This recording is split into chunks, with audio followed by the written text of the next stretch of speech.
Thank you very much. It's a real honor to have the highly respected, the great Prime Minister of the Kingdom of Norway with us today, who, as you know, has been doing a fantastic job and truly respected throughout the world as a leader. And thank you very much for being here. We appreciate it. And we're going to be having a meeting in the Oval Office in a little while where you'll be invited back and you can ask some questions. It's also a pleasure to have my friend who did such a good job at NATO, my great friend, right?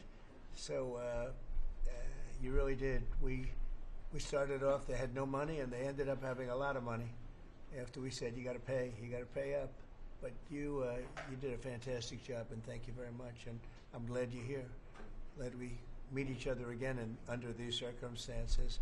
So we'll be meeting in a little while at the Oval Office, and if you have maybe one or two questions, we'll do it now. And after that, we'll go to the Oval. Yes. Mr. President, on Russia, do you still believe that Putin is serious about peace, given the events overnight in Ukraine? And if that bombing doesn't end, are you considering new sanctions on Russia? So we are thinking that very strongly that they both want peace, but they have to get to the table. We're waiting a long time. They have to get them to the table, and I think we're going to get peace. We want to save 5,000 young people. I used to say 2,500. I now say 5,000. We have, Mr. Prime Minister, we have about 5,000 young people a week that are dying in that ridiculous war. And, I started out because I didn't like all the money that we were paying, and then I realized how many people were dying.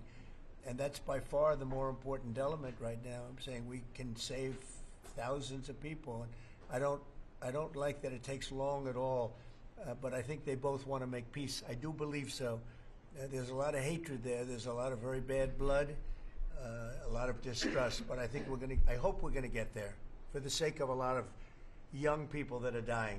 Mr. President, do you have a deadline for when the party? I have my own deadline. And we want it to be fast. And the Prime Minister is helping us. He wants it to be fast too. And I think everybody in this, at this time in NATO, they want to see this thing happen. So we have a deadline, and after that, we're going to have a very much different attitude. But I think it has a very good chance of getting done. Mr. President, what can Norway do to prove that they're an important ally to the U.S.? What can Norway do to prove Just that? keep doing what they're doing. We have a very good relationship with Norway. Great leader, great people. I know many of the people in Norway, and it's truly it's an incredible country. So all they have to do is keep doing what they're doing, I think, is probably the best answer I can give. Yeah. As you pointed out, the former Secretary General of NATO is here. Yes. Mr. Stoltenberg, how important is the NATO defense alliance, Mr. President? Is it sacrosanct from your perspective? Well, it's a very interesting question. It's certainly very important for Europe, and I think without us it wouldn't be as nearly as powerful. And as the former Secretary General, who did a great job, can tell you, I played when I was there a very big role in making sure that NATO is funded by the 28, at that time they had 28 countries, including us, because many of the countries weren't paid, and they ended up being paid, you would say, and the Secretary General was very nice about it as far as I was concerned. Other presidents went in, they made a speech, and they left, and that kept going on, and in the meantime, they had no money.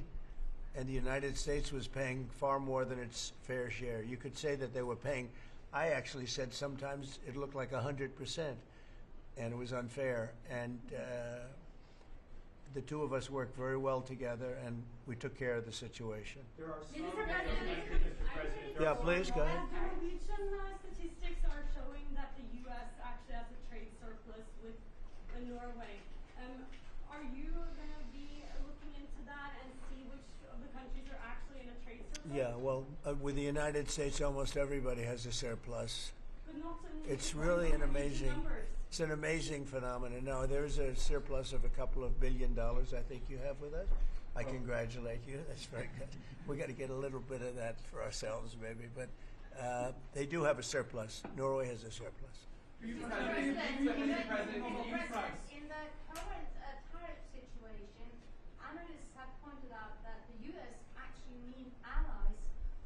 Do you consider Norway as a possible ally in the situation? I think Norway's always been an ally. They've been somebody we've been very close to, very friendly with. Maybe more so now with me than other people, but I think Norway's always been a great ally, yeah. Norway's been a friend. That's a very strange question, actually, because the U.S. is our lead ally, and we build on a relationship which we will talk about now, Mr. President. Yeah. It's of high relevance, and I'm very happy that we have Secretary of State and Secretary of Defense. Right. So this is a very strong tie. But it was a question about ally in the tariff situation specifically. Tariff situation. Yes. Oh, well, that's we're talking about a little bit different subject. Then we're talking about a different type of ally. No, in this case, he would be very much inclined to be an ally of Norway because he wants to make the best business deal possible. And Norway and the Norwegians are great business people. They're great traders. They're great, very smart nation, very well-managed nation. Has been for a long time, and in particular now with this leadership. But we'll be talking about trade and other things, and I think we're going to come to a conclusion very quickly. Mr. Prime Minister, I was wondering whether you think that Donald Trump, for his effort in Ukraine and otherwise, deserves to be nominated for a Nobel Peace Prize. Well, I salute President Trump for having been taking very important initiatives to get this conflict towards an end which both parties deserve. We need to have a ceasefire, save lives, move towards something which is more secure for Europe, for the people concerned. And on that we work together. And I look forward to go into some details because we are at a critical moment. On that price, that is a committee taking care of that, which is completely working on its own terms, and I cannot comment on that. Mr. President, a question on China. But thank you very much for that question. May I ask you the question on China? I like that question. Yeah, please. A question on China. Can you clarify with whom the U.S. is speaking with China? They're saying it's fake news that trade talks are happening. Well, they had a meeting this morning, so I can't tell you. It doesn't matter who they is. We may reveal it later, but they had meetings this morning, and we've been meeting with China. And so I think you have, Jeff, as usual, I think you have your reporting wrong.